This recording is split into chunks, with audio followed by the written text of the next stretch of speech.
Welcome to this Connect M3 Thought Bite podcast, recorded on the 18th of January 2025. I'm David Charles, and my Thought Bite today is titled The Stunning Resignations. In the last few weeks, big question marks have been hanging over the integrity of a certain Treasury Minister in the Labour government. The result has been that the minister concerned referred herself to the Ethics Board. UK Minister for Treasury and Anti-Corruption, Tulip Siddiq, has now resigned due to a cluster of media reports about her links to corruption charges being faced by the deposed Bangladeshi former Prime Minister, Sheikh Hasina, who also happens to be Tulip's aunt. Questions have not been answered sufficiently well over how properties she owns in the UK were paid for. So, to look at Tulip Siddiq. What Al Jazeera reported on this case relative to the findings of the Ethics Board of the UK Parliament was surprising. Surprising enough, in fact, to trigger the resignation.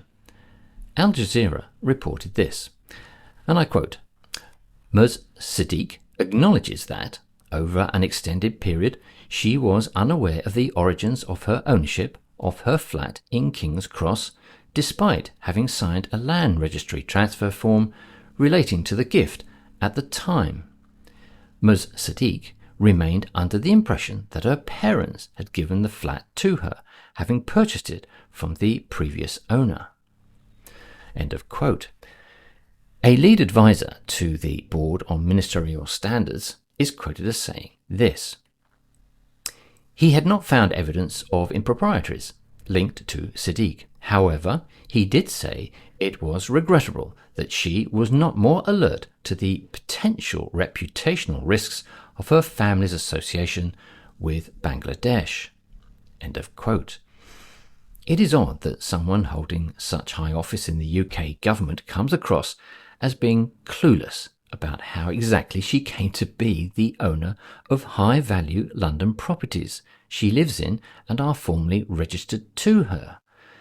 Perhaps it's because this ex-minister has so many properties which recalling how she came by them tests the memory.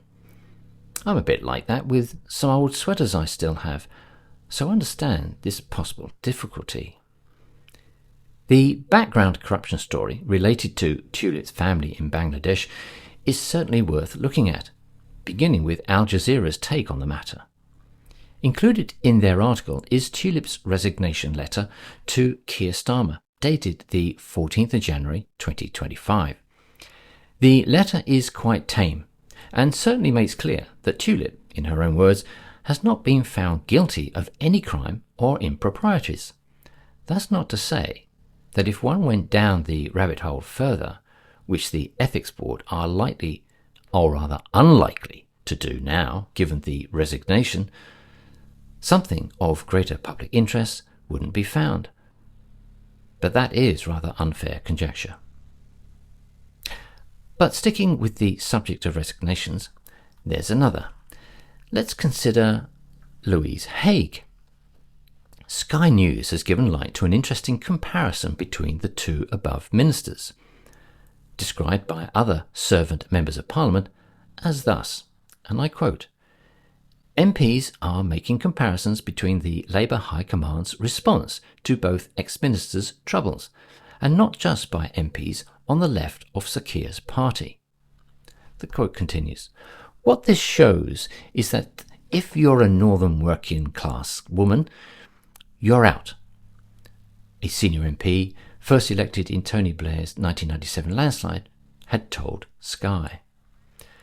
The quote continues, but if you're a member of the North London metropolitan elite and a friend of the Prime Minister, you can survive for weeks. End of quote. It reminds me of the slogan "Tu Tia Keir" in relation to policing and justice. Perhaps unsurprisingly, the slogan also applies to the UK's PM's loyalties. The bombshell of Louise Haigh's case, the now ex-Transport Minister, is that she lied over the apparent theft of a cell phone. The phone had not been stolen and was discovered by police as being still in her possession sometime later. Louise pleaded guilty to this offence of not telling the truth to the police. Not good for anyone to do, telling lies, and certainly not good if you are supposed to be whiter than white and a people's representative in the UK Parliament. This girl has been found to lack integrity, clearly. But let's not single Louise out, since we have to ask how many other servant members of Parliament also lack integrity in that place. Well, here's a hint of one, at least. Let's consider Rosie Duffield. The story of Rosie Duffield is, it seems, whiter than white, and refreshingly so, in this way at least. Rosie was not a holder of high office in Keir Starmer's government, but was a loyal Labour Party member nonetheless. Rosie was not guilty of any crime and not associated with any negative story about her past or any unsavoury family connections. Instead, and it's odd to say this, but Rosie is guilty of having that rare trait so lacking in UK servant members of Parliament today, and of any colour. Rosie is guilty of possessing integrity. Thank God, I hear you say. Well, Rosie's aim was directly at her boss, and she did not pull any punches in telling him what she thought. Rosie's resignation letter, I believe, deserves to be framed and hung on the wall of all rooms in Westminster.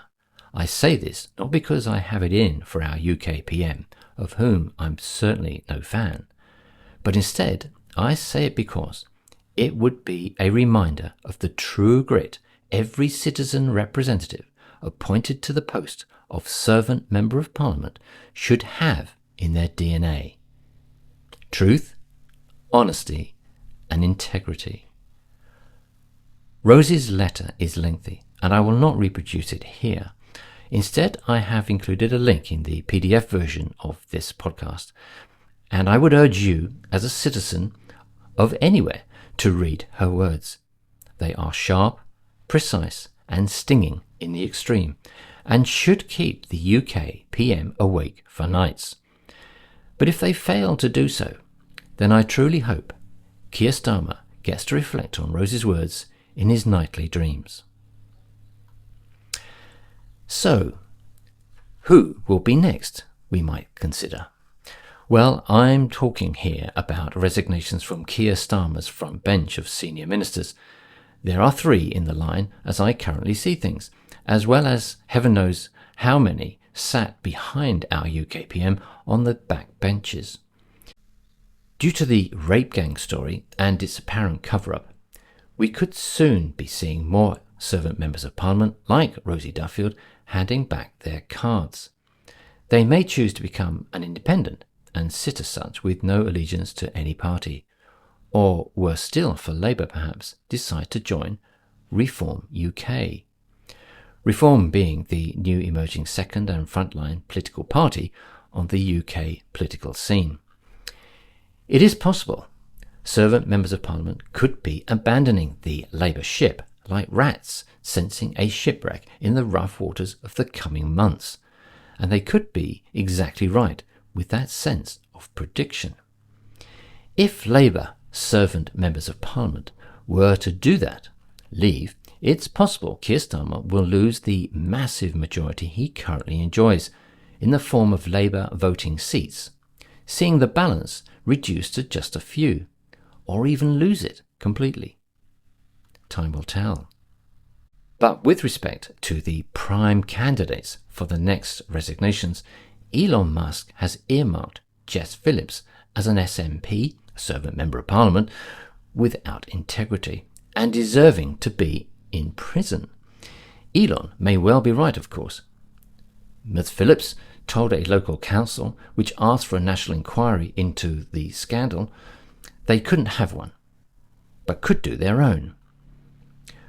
When enough is understood about this case, including that over 50 towns across the UK are afflicted by these dreadful rape gangs. Such a comment from a government minister is beyond belief. It's further interesting how Jess Phillips talks of her feelings since Elon Musk spoke out, but not so much about the feelings of thousands of girls who have suffered at the hands of rape gangs. Suffered, that is, so that peace is allowed to prevail between different groups.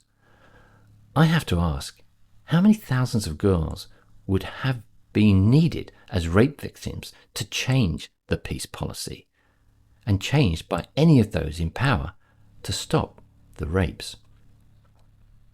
For now, at least, Jess Phillips is protected by her party boss, Keir Starmer. But Keir Starmer is also protecting his Chancellor, Rachel Reeves. Rachel, in the past few days, is coming into heavy criticism from those in the city as it now appears, the bankers, etc. Rachel has been heavily criticised by great swathes of the citizens, business owners and corporate leaders about her swinging budget just a few weeks ago. It was a budget now poised to stunt growth, cause business liquidations and further impoverish low-paid citizens. Due to these factors, and despite what the UK PM says about her, I see her as in line for the chop also. I'm also aware that Rachel and others keep talking about the £22 billion black hole in the Labour government. I'm also aware that Rachel and others keep talking about the £22 billion black hole the Labour government say they inherited. Rachel, being Chancellor, should have led the charge on discovering how the hole came about. She hasn't, and I guess won't. It's one of those things that if you say it often enough, people assume it's true. Labour inherited a £22 billion black hole. Do we believe it yet? David Irving, the British historian who majors on World War II and the unsubstantiated stories about Hitler and the Holocaust, says much of the same thing about the war stories. Repeat them often enough and they turn into fact. That is, for some gullible people who accept everything they are told. But of these two women, Jess and Rachel, who will be the first, I wonder? But my third candidate could just possibly turn out to be the next, the first of the three to resign. Here I nominate the UK PM himself. Keir Starmer has a strange knack to do, say, act in entirely the wrong way. To make the point, I list the following indicators. Interfering in US elections by supporting the Democrats. Supporting in the way he has Israel and its destruction of Gaza. Supporting Ukraine so heavily without a call for peace talks. Being part of the cover-up scandal of young girls being raped. The list goes on, but includes dystopian measures to close down freedom of speech, inappropriate new laws to control the citizens, and the slap coming from Trump in the coming weeks on trade alone. Due to the possible effects felt here, his party may want him well gone very soon. Whatever the next few weeks bring on this political front, I have zero doubt it will be interesting for us all, if not painful for the UK PM and his party.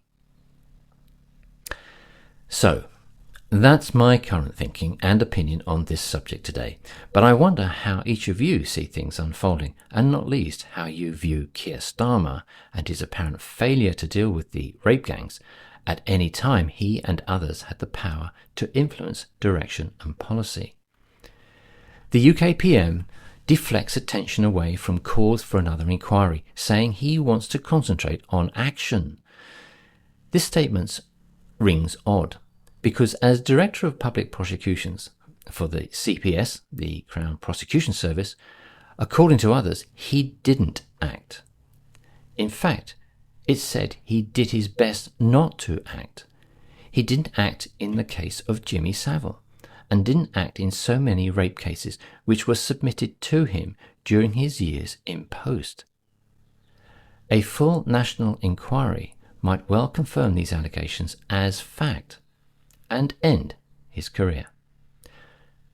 So, what are your thoughts on all this? I have to wonder.